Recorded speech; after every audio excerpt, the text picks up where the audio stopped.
bienvenue sur ma chaîne, où nous explorons les histoires les plus fascinantes et méconnues du cinéma. Aujourd'hui, nous allons plonger dans la vie d'une légende, une icône, une femme qui a défié les pièges d'Hollywood, Sophia Loren.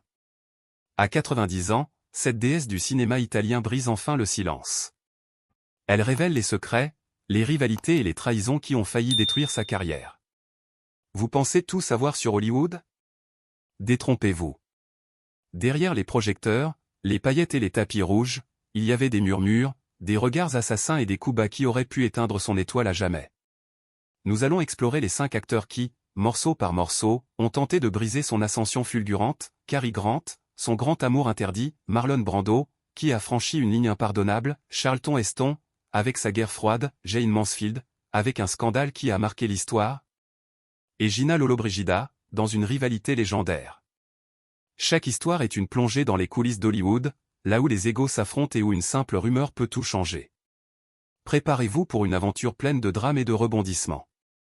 C'est parti! Cary Grant, l'amour interdit. Commençons par une histoire d'amour qui a failli tout changer pour Sophia Loren, sa liaison passionnée, mais dévastatrice, avec Cary Grant. En 1956, sur le tournage de La Flamme et la chair, Sophia n'a que 21 ans. Elle est jeune, radieuse, une étoile montante du cinéma italien qui apprend encore l'anglais. Elle arrive à Hollywood avec des rêves plein la tête, mais aussi une certaine naïveté. Face à elle, il y a Cary Grant, 53 ans, une légende vivante. Élégant, charismatique, il incarne le glamour hollywoodien. Mais il est aussi marié à sa 3e épouse, Betsy Drake, et semble intouchable. Pourtant, dès leur première rencontre, l'alchimie est électrique. Sophia l'a raconté des années plus tard: quand j'ai vu le profil inimitable de Cary à la porte, j'ai cru que j'allais m'évanouir. Il était tout ce qu'elle voyait à l'écran, charmeur, magnétique, presque irréel. Mais ce qu'elle ne savait pas encore, c'est que cet homme allait bouleverser sa vie, pour le meilleur et pour le pire. Malgré leurs engagements respectifs, Sophia était secrètement fiancée au producteur Carlo Ponti. Ils se laissent emporter par une passion interdite. Cary écrit à Sophia des lettres enflammées, presque mystiques, la pressant de penser à lui chaque nuit. Il l'appelle tous les matins, lui envoie des bouquets de fleurs et même 2 bracelets en or gravés, avec une note: ces bracelets te protégeront.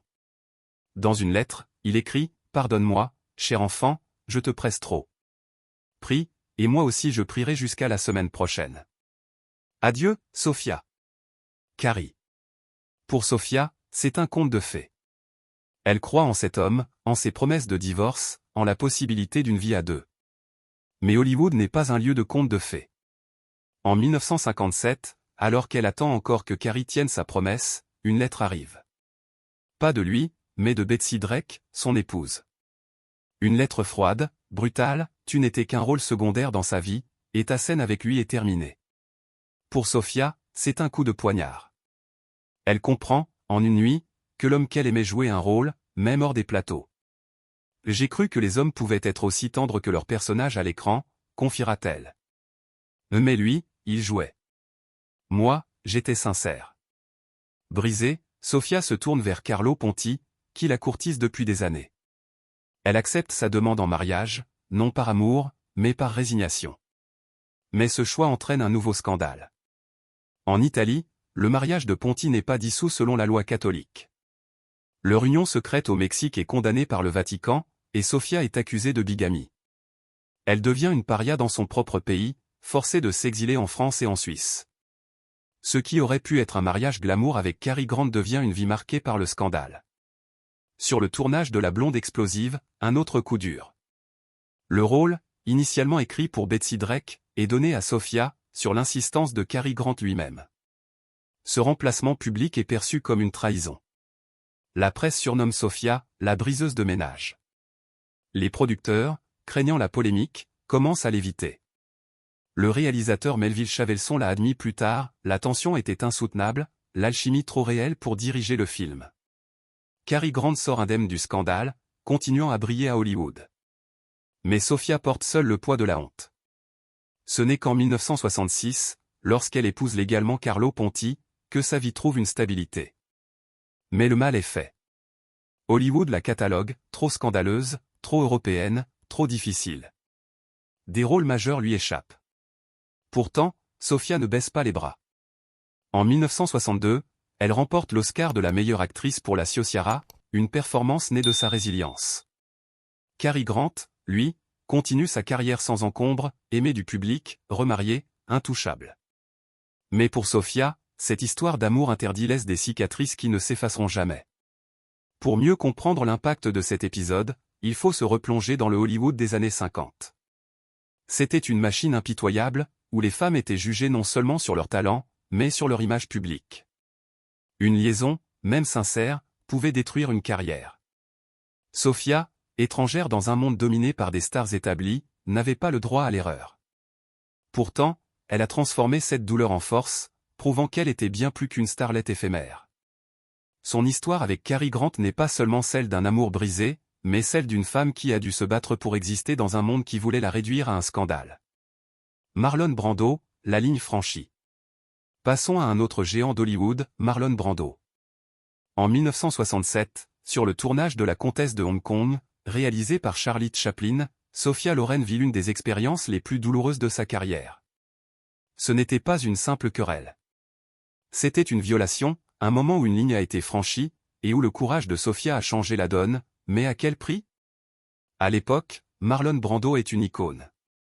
Sur les quais, un tramway nommé Désir, il a redéfini l'art du jeu d'acteur. Sophia, elle, est une star internationale, auréolée de son Oscar.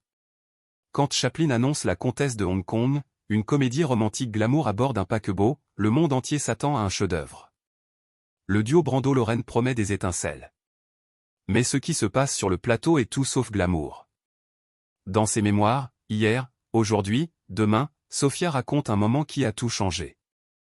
Tout à coup, il a posé ses mains sur moi, écrit-elle.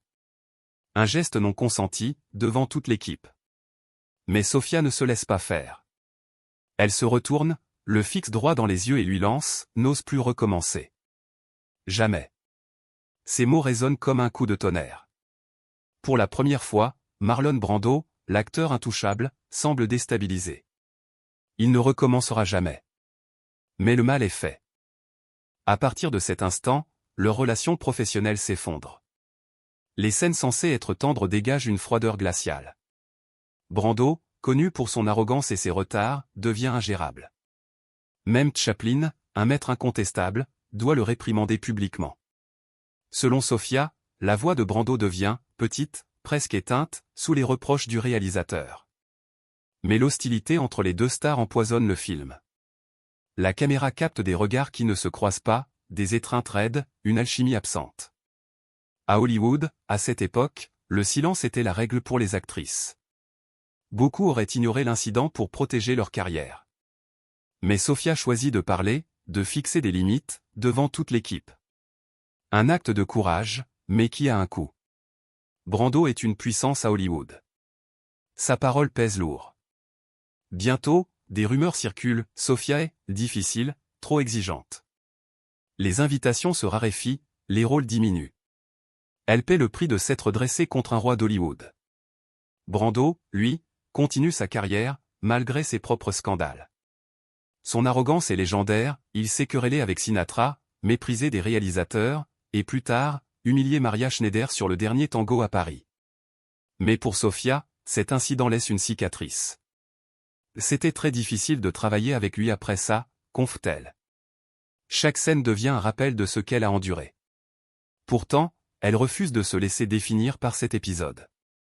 Elle continue à tourner, à briller, et à prouver qu'elle est bien plus qu'une victime. Cet épisode révèle une réalité sombre d'Hollywood. À l'époque, les comportements inappropriés étaient rarement dénoncés, surtout par des femmes. Le pouvoir des hommes comme Brando était immense, et s'opposer à eux pouvait signifier la fin d'une carrière. Sophia, en tenant tête à Brando, a pris un risque énorme. Mais elle a aussi montré une force rare, celle de dire « non » dans un monde où le silence était souvent la seule option. Charlton Heston, la guerre froide. Entrons maintenant dans une bataille épique, celle entre Sophia Loren et Charlton Heston sur le tournage de El Cid en 1961. Ce film, un drame historique grandiose, devait être un triomphe. Mais derrière les caméras, c'était une guerre ouverte, une lutte d'ego qui a failli coûter cher à Sophia. El Cid raconte l'histoire de Rodrigo Diaz de Vivar, un héros médiéval espagnol. Charlton Heston, auréolé de son Oscar pour Ben-Hur, est la star incontestée du film. Il incarne Rodrigo avec une prestance de roi. Sofia, choisie pour jouer Jimena, l'épouse fidèle, est à l'apogée de sa gloire. Mais dès le début, les tensions éclatent. Sofia ne se contente pas d'être une figure décorative. Elle négocie un salaire colossal, supérieur à celui d'Eston, dit-on. Elle exige un coiffeur personnel à $200 par semaine, fait traduire le script en italien, puis le réécrire en anglais pour mieux correspondre à son style. Elle demande plus de scènes romantiques, refusant d'être reléguée à un rôle secondaire. Pour Eston, c'est une insulte. Il se voit comme le cœur d'Elcide, et l'influence grandissante de Sofia menace son autorité. Les producteurs, impressionnés par le charisme de l'actrice italienne, réécrivent des scènes pour la mettre en valeur, transformant l'épopée guerrière en un mélodrame romantique. Eston est furieux. Il refuse de jouer certaines scènes avec elle, exigeant un double pour les plans où elle est seule à l'écran. Même dans la scène finale, où Rodrigo et Jimena doivent partager une émotion déchirante, Eston peut à peine la regarder. Il dira plus tard, avec une pointe de moquerie, « Je regardais vers l'avenir, pas dans ses yeux ». Cette hostilité déborde sur la production.